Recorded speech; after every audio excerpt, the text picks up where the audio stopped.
Fantastic. So thank you everyone for being here. As I said, I'm really looking forward to this webinar, Secrets of Career Planning from Top Coaches. It's really great to be with you. And I think this is a very timely webinar because I think December is a really good time to start thinking about and planning your career and thinking about what you want for the coming year, although you can do it at any time during the year. As you'll see, your mic is muted and your video is off, and the best way to communicate with us is via the chat. My colleague Tanya is here and she will keep an eye on the chat. You can chat amongst yourselves if you want to share ideas and resources, etc. But if you want to send us a question, just feel free to pop it into the chat. You can do so everyone can see your question, or you can send it directly to me privately if you don't want your name to be mentioned or for others to know what your question is. I want to start by saying a very big thank you on behalf of Social Enterprise Rocking Your Teens. Your donations will go towards increasing resilience, inspiring and raising aspirations in teenagers. Our next event will be for International Women's Day in March. And if you want to learn more about Rocking Your Teens, you can go to our website, rockingyourteens.com. And again, my colleague Tanya will add that into the chat. For those who don't know me, my name is Jenny Garrett. I'm an award-winning career coach, author, and leadership trainer. And together with an amazing team of people, we deliver impactful development to support women and those from ethnically diverse backgrounds to progress in the workplace, as well as supporting majority group leaders to make inclusion happen. My latest practical and empowering book is called Equality versus Equity: Tackling Issues of Race in the Workplace. And again, my colleague Tanya will add that into the chat. So why are we talking about career planning today? Well, 81% of UK employees have no written career plan in place with their employer. However, according to Right Management, to thrive in the workplace now, in modern workplaces, you really do need to tell your line manager how you want to progress in your role. Many of us fall into our careers without planning at all. If you think about what you wanted to do when you left school, are you doing it? Probably not. Probably accidentally fell into something and ended up staying in it. But what if we could do things differently? What if we could drive our career? What if we could plan our careers? And what if we could make actually what we're looking for happen? Whether you want to rise up the ranks in your current organization or you want to move elsewhere, this webinar is an opportunity for you to gain insider knowledge and actionable advice from the best in the field. I'm really, really delighted to be here with Mark, Jess, Jayne, and also, of course, myself. Happy to be here to share any tips we have that can help from all of our experience in the field, coaching for decades, actually. So we're going to discuss the secrets of career planning.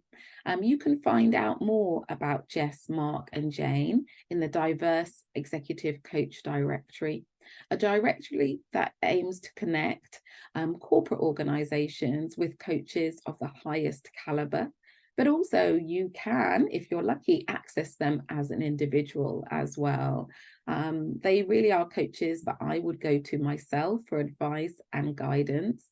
They've been in the field a huge amount of time, and I do not hesitate to recommend them. They're really and truly excellent. So if you want to share anything about this event, do use the hashtag career planning. And my colleague Tanya is going to add the LinkedIn profiles for our coaches in the chat. So feel free to follow them. They share beautiful nuggets of information on their social media, little insights that will help you in their career, in your career, as well as giving you an opportunity to connect in with them for your own coaching needs also. So we're going to start with a poll, just so we know who's in the room and what you're looking for. And the poll question is, what aspect of career planning are you most interested in today? Is it how to assess your skills and interests, how to plan your career progression, how to build relevant skills, how to transfer your skills into a new area, and how to discuss your career with a line manager. So I'm going to open that poll up to you now so you can see it. Please feel free to answer it.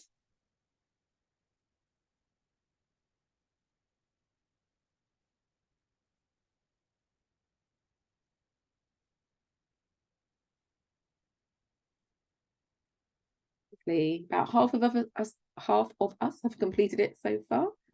Let's see if we can get to sort of 85%.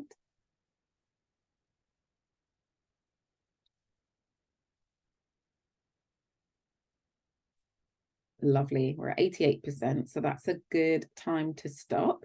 And what's interesting, we just have 2 areas complete. So I'm going to share the results with you now. What you are most interested in is how to transfer your skills into a new area. So that's really good to know. And that's 3/4 of you. And 25% of you want to know how to plan your career progression. I think this is really interesting. I think lots of us, it's a common question. Oh, I've been in this field for a long time. I want to try something new, but all of my skills and my experience seem to be in the current field I'm in. So I completely understand why that's possibly a question you've come with, because it's one of the toughest, but it's very doable. And we will share with you some ideas and some ways in which you can do that. So thank you for sharing. I think it's only fair that our wonderful coaches take a moment to introduce themselves. So I'm going to start with Jayne. Please do introduce yourself. Hi, Jenny. So I'm an executive coach, career coach and facilitator. I've been working for over 20 years with a range of organisations. I'm also a qualified and registered career guidance professional. I took a postgraduate diploma in career guidance. And so over the years, I've helped many clients to achieve sort of career promotions and transitions, and also strategising on their career progression within an organisation. So as well as being part of Jenny's Diverse Executive Coach Directory, I'm also an executive coach at EY, and I'm a career coach at Stay Nimble. And I've coached clients across a range of sectors, you know, from graduates to senior leaders, including in the civil service, higher education and the private sector. I regularly appear on a career podcast series by Stay Nimble, and it's called Let's Work It Out. And I've talked on such topics as imposter syndrome, the menopause, and how to progress your career. And I do spend a lot of time talking to people who really want to feel more fulfilled in their career. And for me, that sort of starts with planning. So I'm really pleased to be able to contribute to today's topic. Thank you so much. And in Mark. Hello, everyone. Yes, I'm Mark Anderson. I've also been a career coach for over 20 years.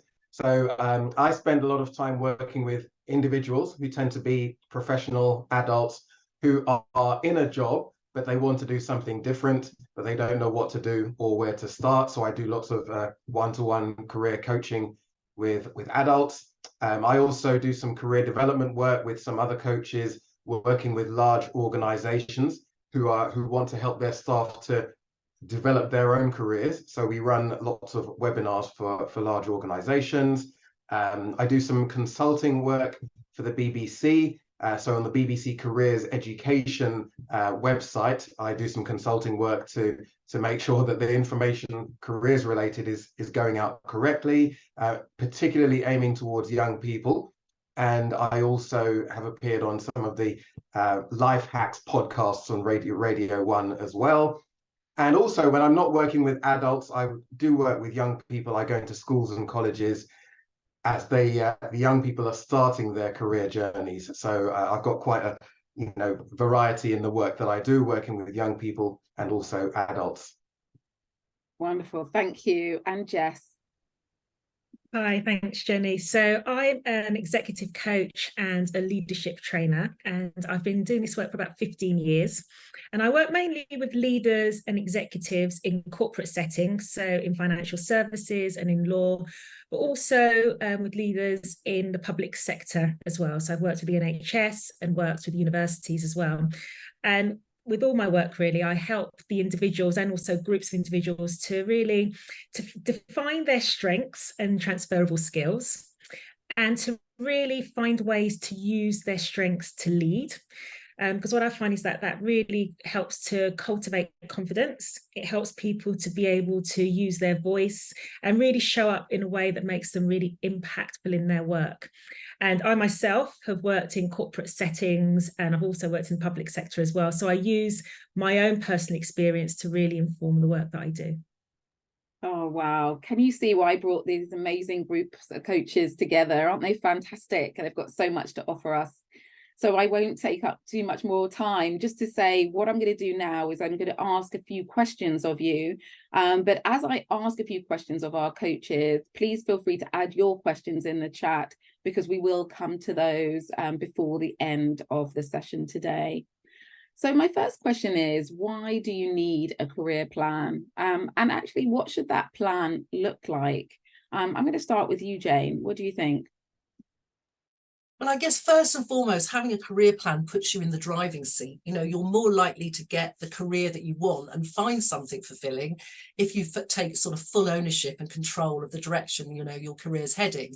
And I think we live in a very fast-paced world, ever-changing job market. And it's so important not to be passive and wait around, you know, for the next opportunity to rise or someone to tell you what to do next. And I think instead, if we can spend some time really thinking about what we want from our career, start setting some goals and planning what you want to achieve, you know, that's really important. And I think careers rarely follow that sort of linear, straightforward path. People come to me and they say, you know, I haven't had a straightforward career. And that's the case for lots of people. But the thing with career planning, it gives you that chance to think about what direction you want to move in next. I mean, that could be a promotion, it could be a sideways move, a new company, or even a new sort of career path altogether. So for me, what a career plan will start to look like is it asks key questions. You know, what's important to you now? You know, what do you want to achieve in your working life? And also in the thinking about your life altogether as well. I don't think it's a separate process. I think when you're thinking about what you want on a career plan, you need to be thinking about what's going on with the rest of your life, what you want to achieve, and think about, you know, how that fits in with your career. And I think once you're clear, you know, on those career paths that once you're clear of the career goals that you have and your life goals, then you can start to think about, okay, how am I going to make this happen? So it's the action steps. You know, do you need to gain a particular qualification? Maybe you need to, you know, look at your CV again or something. Or maybe there's a key person that I think, you know, you need to talk to. All of that, I think, could be put onto a career plan. So it's thinking about, you know, who might be able to help you as well. And I also think that's important in a career plan is to think about the obstacles, because we know that life doesn't follow a smooth path, and it's thinking about what could get in the way. And sometimes I talk to people about thinking about their own self and how they're looking at things, their own limiting beliefs as well. So you might want to start to think about how you can challenge some of those beliefs about what you can achieve as well. Because I think work's too important, isn't it, really, to leave it to chance. So I think, you know, planning is absolutely key if you want to achieve, you know, the career path that you want. Thank you. There's I read somewhere that instead of thinking about the career as a ladder, think about it like a tree, with branches that come out, and the fact that we can go off in different directions and then come back again and go off in another direction. And I find that sort of organic idea much better than that sort of, as you said, it's not necessarily linear when we think about our careers. Thanks, Jayne. Jess. Yeah, I totally agree with what you're saying, Jayne, and I like that analogy of a tree as well. And yeah, I think having a career plan is about really taking charge and being proactive. And, you know, if you don't have that plan, then what steps are you going to take, you know, if you don't know what you want to happen? And I would say, alongside what Jayne has said, is also to really look at your values and what's really important to you. You know, we talk about values being your North Star, and actually being clear on those values can really help you to think about where you want your career to go, because sometimes we can fall into careers and then, you know, you go your way, work your way through that particular career, and then you might wake up and think, well, this isn't for me. And a good way to start to plan and start to look at what is for you is to think about what are your values and also what are your strengths, because sometimes we have strengths that we don't identify. But if you actually stop and take time to think about what your strengths are, the ones you've gained in your job, but there'll also be strengths that you have from life experience. As you go through life, you have different experiences which build a level of resilience that maybe you didn't even know that you had. And so taking time to do a career plan helps you to be able to identify those strengths, and really sit down and look at, who you are and who you want to be and how you want to show up in the world as well. And also, I think with a career plan, you should look at the bigger picture. So as Jayne said, your career doesn't sit on its own, it's within your bigger life. So, what do you want your work and your life to look like in the short term, in the medium term, in the long term? And with all that in mind, then think about, okay, so how might I want my career to look? And then you can start to put together some actions for that as well. Wonderful, brilliant advice. And over to you, Mark. Yeah, I think, planning is so important, because often when people start their careers, they just go with the flow, or that's what they say they're going to do, and then just see how things turn out. But the danger with that, I always say, if you imagine yourself in a canoe and you're just going with the flow, you just don't know where that flow is going to lead. It could lead to a waterfall. You could end up in a position where you feel out of control in your career, and you feel that, there's nothing you can do about it. So it's good really to get into good habits in your career, ideally when you start your career, but it's possible to create and have those good habits right now. So even when you're planning your career, that's not just a one-off thing. It's something you need to continuously do every month or every few months or whatever, just to reflect and plan what your next step is going to be. Because things change, the world of employment changes all the time, and things do happen that are out of our control, things like a pandemic, for example. So it's so important that you are in control of your career. And like I said, it is really about having those habits, understanding yourself, as Jess was saying, and looking out for opportunities within your current employment, what's happening in the future, looking out for the signs, being ready for that. And also being ready to stretch yourself and to move away from your comfort zone, getting into the habit of networking as well, and developing your own personal brand.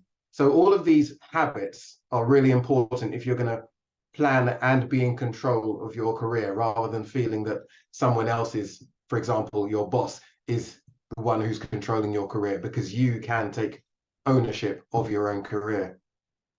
Thank you. That's such a strong message, that this is not a one-off. This is an ongoing process and practice that you need to engage in. That's really important for you. And I love the idea of this canoe, because as soon as you said it, I thought, no, I'm not just going to leave this water to take me wherever I want it to, wherever it wants to. I need to get some oars immediately and make sure I know where I'm going. So that's definitely going to stick in my mind. And it's so helpful. Yeah, that is this idea that it's not about the one-offs, it's about this ongoing process. So thank you. So my next question to you is really thinking about sort of what questions do your career coaching clients ask you most, and what's your response? What do they most want to know when they come to you? And I'm going to start with Jess this time.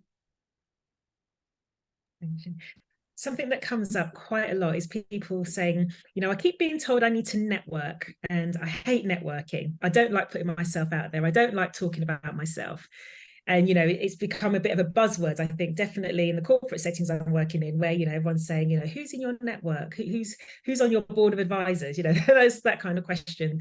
And what I always say is, well, networking really is key, because if people don't know who you are and they don't know what you do, well, they can't put you forward for opportunities or for projects or, for those promotions, that kind of thing. And so rather than thinking of networking as a transaction, as, I go along to a meeting and then I deliver my elevator pitch, talk about myself, and then something will happen. Think of networking more about building community and building relationships as well. So look at networking as relationship building. So, you get to know somebody, you find out a bit about them, you don't just tell them about you, then you tell them a bit about you. Then there's an interaction. And if you actually approach networking in that way, rather than I'm looking to get this, or I think people think I want this. It makes it that bit easier. Even for those of us who might say they have more introvert tendencies and don't like to be in those environments, I think it's really, really important to find a way to network that works for you. And remember that, networking isn't just about the face-to-face interaction, it's online as well. So build your community, build those relationships in person, but online as well. And most importantly, when you're doing that, ensure that you're giving people the best data about yourself, the best information about yourself that really helps you to shine. So give examples about work that you've done. Don't be afraid to talk about the work that you've done or the awards that you've won or the places that you visited, because those are the things that are really unique to you that will help you to remain memorable. And so when you're doing all of that, you're networking without really having to try too hard, and people are remembering you, and then they know to put you forward and how to best use your skills. Thank you. And I guess with that idea as well, that 75% of people are thinking to use their skills in new ways, in different roles, I think networking becomes really important. What do you think about that? Yeah, I think you're absolutely right. And I think as well that, sometimes when you're looking to move to something different, like change careers, you don't realize that those conversations that you have that you think might be sort of random, just telling people about something that you like, can actually turn into more. They can germinate. Because I know for myself personally, I moved from a career in marketing to become a coach. And that came from a conversation talking to somebody about how much I like personal development. And then they recommended doing a coaching course as personal development. And then, here I am 15 years later. Brilliant. Thank you. Mark, what about you? What do your clients ask you most, and what do you respond? Well, the networking one comes up for me a lot as well, but in particular, they often ask about particular social media like LinkedIn, because a lot of my clients, they've been in the same job for a long time. And the last time they were job hunting, social media and LinkedIn wasn't really a thing. So all of a sudden they're aware of it, but they're not sure what to do with it or where to start. So I often get asked questions about, what do I do on LinkedIn? How do I create a profile? So then, part of the work that I might do with them is to help them create their own profile, which, is different to a CV. You can be a bit more expressive. More of your personality can come across in your LinkedIn, and you can almost be yourself a little bit more, and perhaps be a bit more informal. So there's a few key questions that need to be answered in your LinkedIn profile that I think are really important, and that's what I often will talk to my clients about. So I often give them a 11-step guide or 11 questions that you need to answer in your LinkedIn profile, that will help you to to make sure you're including all of the necessary parts to it. And then it's about what else you do on LinkedIn. How do you actually reach out and network with people, making comments, joining groups on LinkedIn and so on. So, if people are unfamiliar with LinkedIn, then, there are things that you can be doing on LinkedIn to really get going and reach out to people who, perhaps it is about reinventing yourself. Maybe it is about changing career. So how can you reinvent yourself on LinkedIn to ensure that you're attracting the right people that you want to attract, rather than the people who perhaps are already in your current job sector? So there's a whole load of things that you can do on LinkedIn that can help you to reinvent yourself. Fabulous. And that 11-step guide sounds invaluable, as someone's already requested it. And what we're going to do is we're going to share Mark's email, and then he can just send it out to you then. So we'll be sharing Mark's email before the end of the session today. I just want to pick up on something you said there, which is some people hadn't applied for a job in many years and LinkedIn wasn't around. I actually have been having a few conversations with younger people recently, and they're not so familiar with LinkedIn either. Either they've been using Instagram, TikTok, or whatever it is for their socials, but they've never taken it seriously around job hunting. So I think there's sort of both ends, and maybe all in between, that lots of us aren't quite sure how to use LinkedIn to secure roles and really market ourselves. Yeah, very true. And I do talk to young people about LinkedIn, especially if they're about to leave school, or if they're applying to university, because once they start to get job ideas, they can use LinkedIn to maybe find people who are doing the job that they want to do in the future. and they can follow them, maybe then ask them questions and so on. And you can also, because you can look at people's profiles on LinkedIn, you can look at their career story, how they got to where they're at today, because you can look at their education, where did they study, what did they study, what was their first job after they finished university or whatever it might be. And then you can think, oh, actually, yeah, that's the steps that they took. Maybe I can take a familiar or similar step as well. So it's really useful, LinkedIn, for young people. Wonderful, wonderful. And Jayne, what about you? What questions do your clients ask, and what do you respond? Yeah, well, definitely around LinkedIn and networking, I absolutely agree. But I think one of the very common questions that I get asked so much is, I don't like my job, and what can I do instead? You know, and how I normally respond to that is, the first thing to say is, don't make any hasty decisions, because unless obviously your job is really impacting on you, on your well-being, just give yourself some time to do some reflection. So I usually remind them that there is a range of opportunities and options they can consider.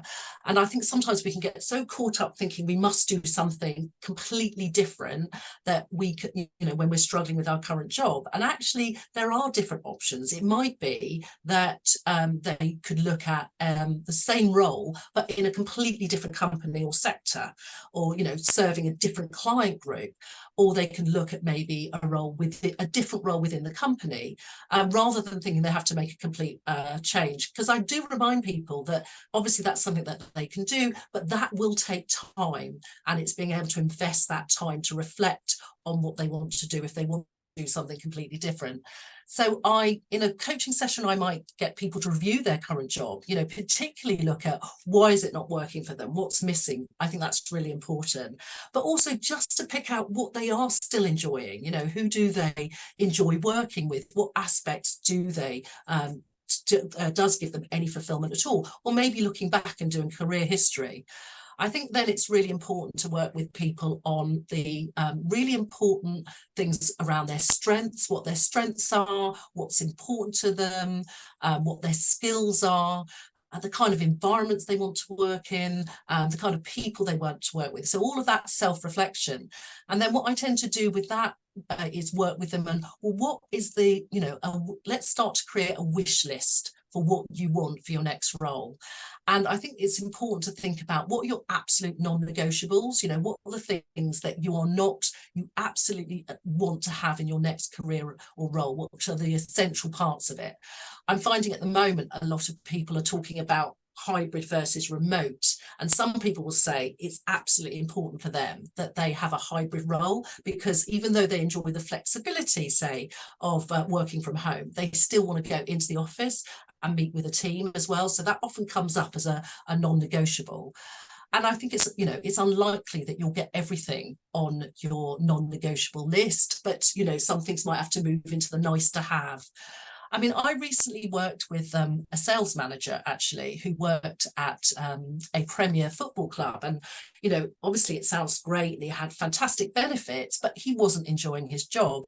And one of the reasons was because he felt like he was a generalist.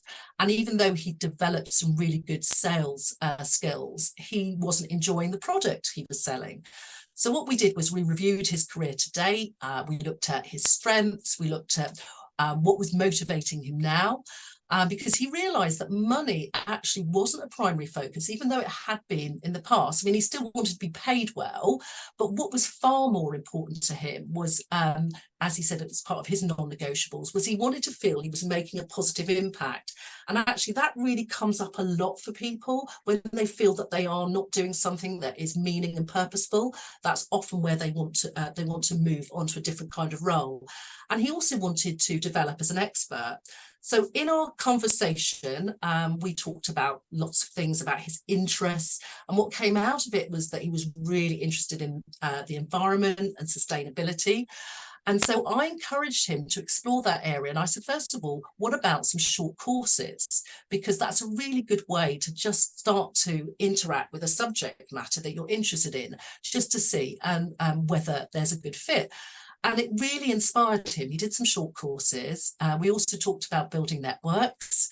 And and contacts. And then eventually he actually got a job as a sustainability manager for a small environmental company that sells sustainability reporting software. So quite a move from a Premier Football club to a environmental consultancy. But that came through that process of doing all that reflection, but also looking at, where his interests best lay. So, I mean, I really enjoy focusing on, helping people with what is a very common issue, that people do not feel happy or satisfied in their jobs, and looking at what will help them to feel more sort of fulfilled. Wow, lovely example. Thank you so much for bringing it to life for us in terms of what it could actually look like. Thank you so much, Jayne. So I'm going to ask this final question and then pause for questions. Do start to put them in the chat. I can see there's one here already, but if there are others, please feel free to put them in the chat. Thank you. So the question is, how do you start career planning? Yeah, I'm going to start with you, Mark. Some tips on how you can start, please.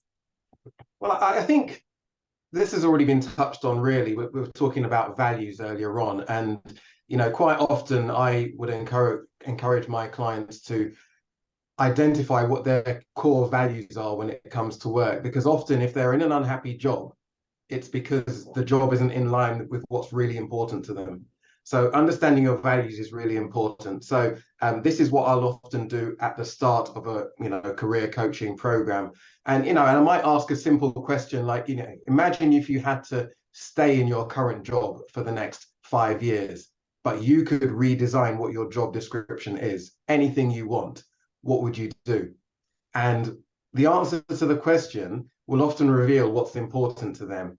And that's a really good starting point. And then I might do 1 or 2 other exercises or short questionnaires for them to complete, to really hone in on their values and see if it matches up with what we'd done in the first exercise, just to really nail down what's important to them. So I think starting off with values is really important. I literally a couple of days ago, I bumped into a former client of mine from pre-COVID anyway. He was out walking his dog. So he was updating me on what he's been doing. And he was a former teacher. I think he'd been a head teacher in a primary school as well. And he said that now he's running his own record label. He's literally just started his own record label.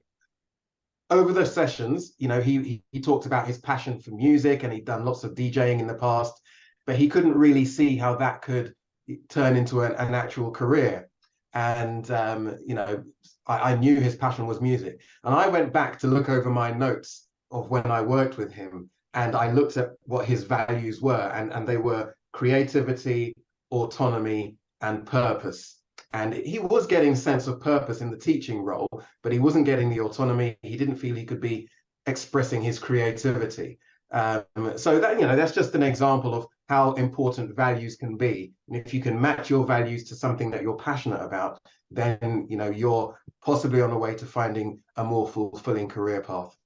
Wonderful. Thank you so much for that example. Sounds brilliant. Sounds brave and bold as well to start your own record label. Wow. Jayne, what about you? Some thoughts on how you start your career planning? Yeah, okay. I definitely agree with Mark. Looking at values is so important as part of that process. But one of the things that I often do is I get people to reflect back on what they've done before. So even though we're looking to move forward in their careers, I think there are always lessons to be learned from looking back. So what I get people to do is basically get a large piece of blank paper and then start to plot your career journey today, in the form of a river, because we know a river twists and turns, just like our career and just like the things that have happened to us. So you plot the key events and decisions related to your career today. And I get people to add in key events from the rest of their life as well, because, these might have impacted, on their career, like, going to live abroad or having children. And I get them to highlight the key achievements, but also key strengths that they've developed from the different events that they've had. And I think in the coaching discussion, that what we can then do is to really identify 2 or 3 really key events that have had such an impact or influenced their career. And you can think about, you know, how those events have shaped, you know, your sort of career aspirations, and, you know, the specific challenges as well that you faced, and also the successes. And I usually find it's a very affirming activity. It really helps people to see, first of all, how resilient they are, you know, the things, and you'll need resilience if you're going to be moving forward and changing your career, but what they've achieved so far, and the challenges that they've overcome as well. And I think it's a really useful process to kind of use that. Okay, this is what I've done. These are the strengths that I've developed. Now let's look to the future. And as you said before, Jenny, I'm really happy to kind of email anyone that exercise if they would like it as well. Fantastic, thank you. And Jess, what about yourself? What are your thoughts about how you can start career planning? I think first and foremost, give yourself some time. You know, sometimes career planning might be on a to-do list and you think, I need to tick this off, but actually it's something that you need to give some time, I would say, and some space as well to really, you know, do some of the stuff that Mark and Jayne have talked about, you know, with reflecting, with looking at your career, your career lifespan, and also just some time to just stop and think, because how often do we give ourselves that time to stop and think? So what I encourage people to do is sometimes to use journaling. And so I have some journal prompts, which I send to people. There are 5 journal prompts that I send. And so it just gives, and I say, don't just sit and do this as a journaling exercise, sit, write, that's it. Actually take some time to let your thoughts percolate. So, you know, write some answers, go away, come back, and maybe over the course of a few weeks, you know, a few days or a few weeks, see what comes up with that journaling and then move forward from there. So I think my sort of a top tip from me, I think really to start is to allow yourself, give yourself permission to have time. Yeah, and I think definitely when I've changed career, that's been a big thing for me. Just sort of sitting in a coffee shop, just writing down some thoughts, or waking up early, writing a few thoughts down, and then going back and thinking, gosh, I keep saying this. Maybe I actually need to do something about it. So yeah, that's something that personally works for me really, really well. Thank you. I'm going to ask you for some top tips right at the end, but I want to go to a question we've got here. And as I've said, if there are any other questions, please do feel free to send them through. So the person says, after 15 years in my field, I'm thinking of becoming self-employed, but it's scary and exciting. How can I decide if this is the right move for me? And maybe if you just give me a nod to let me know if you want to respond to that. Coaches. Yes. Yeah, I'm happy to. Yeah, I can completely empathize with that. You know, I changed my career. It was about 12 years in marketing to become a coach. And I think it is scary. Of course, it's scary to go from that regular salary to the uncertainty that self-employment can bring. So what I'll say is maybe do it in stages, you know, rather than jumping into the deep end. You know, sometimes it can be good to do it in stages, because you can try things, and it's okay if things don't necessarily go to plan, because you have that fallback of your salary and your income. So I think that's the biggest thing, because self-employment can be unpredictable, and so at least if you do it in bite size, in, you know, stages, it gives you it means that you can be creative. It means that you can confidently take some risks, because self-employment does require you to take some risks, but you're not all in, so that, you know, it changes life, maybe not the way that you want it to. So my biggest tip with that is to do it one step at a time. You know, don't jump in feet first, because self-employment, although it's wonderful, and haven't looked back since, you know, it can be challenging. So be kind to yourself and give yourself some grace. Thank you so much. Great. Jayne. Yeah, I would endorse all of what you've said there, Jess. And I would also add that, you know, reach out to other people who are self-employed as well, and ask them, you know, to have like what I call an informational interview with them, just to talk to them about, you know, what have been some of the challenges, what have they found really helpful, what do they wish they knew, you know, from the beginning that they now know now, you know, that kind of question. So I would always recommend that if you are going to make that leap, before you do, to talk to other people about their experiences of being self-employed. Even better if you can speak to somebody who's in the specific area that you want to do self-employment in as well. So that would be one of my key strategies. Thank you. Has it all been said, Mark, or is there anything you want to? It has actually, yeah. I was going to say, research is really important. If you can find somebody who, or people who are doing what you're wanting to do, get some advice, and make sure you don't, leap into it full steam ahead. But like Jess said, dip your toe in, give it a go, and then take it from there. See how it develops. Okay, this hasn't been posed as a question, but I think it's something that many people experience. So someone's been made redundant, and now this presents a crossroads, doesn't it? When your job has been made redundant, you as a person are not redundant. So how do they decide if they stay in their current field or if they take this opportunity to maybe explore something new? Any ideas there? Well, I think maybe to start with, arrange to speak to a coach, because this is a perfect opportunity to think about, what do I really want? I think when you are made redundant, and I know many years ago for myself, when I was made redundant, it was an opportunity to think about, right, I want to do something completely different. And the opportunity to speak to a coach would be give you the space to think about, okay, so what, like what we were talking about earlier, what do I really want? What are my strengths? What are the things that are really important to me? Again, picking up on what Mark was talking about, to do with values as well, and to explore different interests, and use that opportunity really to do some really deep reflection about what it is that it will fulfill you next. So I mean, that would be my advice. And definitely this is a great opportunity to work with a coach, to work those things out for yourself. Did you want to add anything, Mark? Or well, yeah, I mean, just speaking personally, redundancy can be a really great opportunity as a starting point to really think about what you really do want. Do you want to stay down that same path, or do you want to do something different? And it's at least to give yourself the opportunity to ask those questions, and again, do some research into what else you could be doing. And if you're overwhelmed, then yeah, see a coach, because it's hard to do it on your own. Absolutely. Yeah.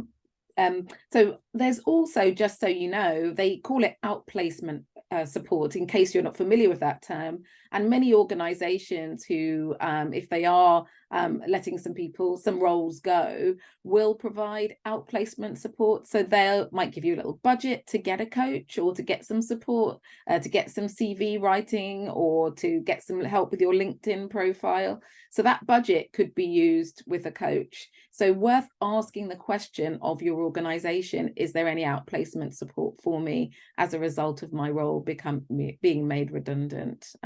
Worth asking that question. Okay, I think that's all the questions that we have. So I want to go to our final question, which is just sharing your one final top tip for career planning, please. I'm going to start with you, Jess. What's the sort of one, you may extend it into a couple, but yeah, what's the top tip in terms of career planning? I've got to say, I've got two, Jayne, that I've been percolating. I think the first thing is do a strengths analysis or a skills audit first and foremost, because you don't always identify your skills or your strengths straight off. You think you do because you're in a particular role and these are the strengths that are required to be in that role. But there are always some skills and strengths that you might not be as easily identifiable. So I always say take some time when you're career planning to do that strengths or skills audit first and foremost. And I think secondly, when you're career planning as well, be bold. Don't be afraid to write down, what you really want, and to ask for what you really want as well, because career planning doesn't have to be painting yourself into a box with, a piece of paper with a plan on it. Think about, what is it that you really want, and be bold, and don't be afraid to ask for it. Brilliant. I love that idea of being bold. Definitely something everyone should take away. Mark, what's your top tip? Well, yeah, I'm going to come back to this topic of networking again, whether you like it or not. It's so important, because it's really impossible to develop within your career just staying in your corner and getting on with your work and hoping that opportunities will arise. And networking can often start by assessing how your network is at the moment. And it's almost like taking a networking stock take. So basically, you've got three types of network. You've got your emotional network. So these are the people who know you. You can be open and vulnerable with them. They know your weaknesses. And you know, everybody needs a best friend at work at the end of the day. So, you know, who is in your emotional network? Who is in your informational network? So these are the people that you might work with. They seem to have the know-how. They know all the unwritten rules and so on. And they can possibly connect you to other people. And then there's your structural network, who might be the more senior people within your organization, who can, you might not know them very well, but they can certainly endorse you, they know you. And if you assess who is in each of those networks, just write it down and think, okay, which one needs some further work? Because all of them are really important if you're going to develop your career. So just understanding who's in your emotional, informational, and structural network is really important. Again, I do have a little exercise on that. So if you want it, then I can, if you email me, then I can send that to you. Wonderful. Thank you so much. And Jayne, your top tip for career planning? So I guess my top tip is around focusing on your learning and development. So I think it's really important to reflect on the knowledge and skills you've already acquired over a number of years, but now really think about what are the competencies and skills that you want to develop further, and how do they align with your career goals? And also to think that learning comes in so many different forms. You know, you can obviously take a course, but you could attend conferences, you could work with a mentor or a coach, you can even reading a book, or taking on a stretch assignment at work can develop particular new skills, or it could be volunteering. And volunteering is a fantastic way to develop new skills. And again, sort of linking into what Mark was talking about, networking, it's a great way to add to your professional network as well, where you meet different people doing a variety of roles. And also when it comes to learning, as I said before, there's a lot of short courses out there. So if you're planning a career or a job move, I would say explore maybe a short course. There's a few organisations that I would recommend because they offer low cost or free courses. And that's FutureLearn, OpenLearn, which is part of Open University, and Coursera. So you might decide to move into a more expensive or accredited course afterwards, but at least you haven't had to pay out a lot to start with to decide whether this really is the area that you want to go into and it fits with your area of interest. So I would say, if you're thinking about career change or moving into a new role, think about learning and development. And even if you're thinking about progressing within your own organization, be thinking about what is the latest technology, what are the latest trends that you need to learn about in order to progress your career. So those really are my sort of key tips around career development. Thank you so much. I think in a short session, it's hard to cover everything, you know, when they have decades of experience, which is why we've provided their email addresses so you can get in touch with them. But as I listened today, I really thought, well, what do these amazing career coaches offer? I think that you're going to get creativity. I think actually we can be quite boring in the way we think about our careers. And I think when you work with people who've seen so many careers, who've been bold in their own careers, who have such a wealth of experience, you might get something quite creative out of your conversation. It might be thinking about working 3 days a week and employed, and 2 days a week doing your passion project.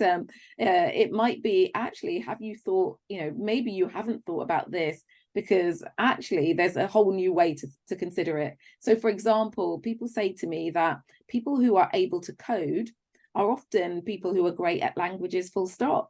So the fact that you can speak French and Spanish might mean that you can go into coding, and maybe you haven't thought about it. And career coaches can really help you make connections that you wouldn't make naturally. I think a different perspective.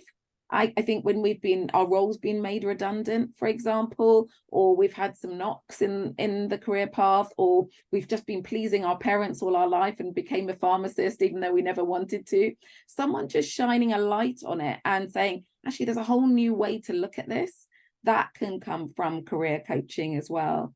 And I think just the ability to be bold and brave when you know you have someone cheerleading you, saying you can do it, I believe in you, and everything that you've shown me on paper and in person tells me it's possible, that can really help you move out of that safe place that you've been sitting in, that comfort zone, and take those bold steps. So for me, you know, I've been hearing that through Mark and Jess and Jayne speaking today, that there's so much career coaching can offer you. And whether you engage in exercises through emailing them or take them on as your career coach, I think these are the steps you need to take to transfer your skills or to start taking control of the career that you want to have or that you have already. So I want to say a big thank you to Mark and Jess and Jayne. As I said, we've provided their email, but you can also find them on the Diverse Executive Coach Directory, a directory that connects corporate organizations with coaches from ethnically diverse backgrounds.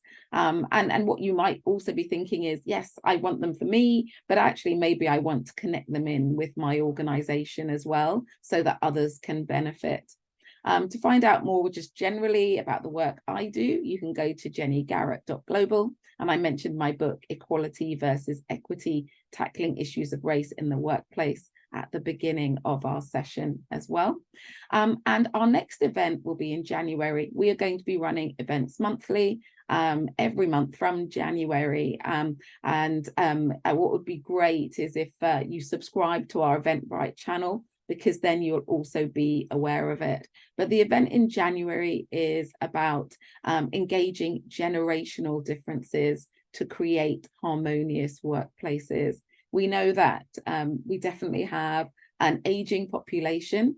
Maybe many of us will never be able to retire or want to retire, actually, which means that you've got much older people in the workplace, and we always have the influx of people leaving school or leaving university, joining our workforce as well. So it's never been more important, I think, to make sure that workplaces are inclusive for all, no matter what age you are. And we'll be having conversation with some of our coaches about what that means for the workplace, what that means for the support you might need to make that happen.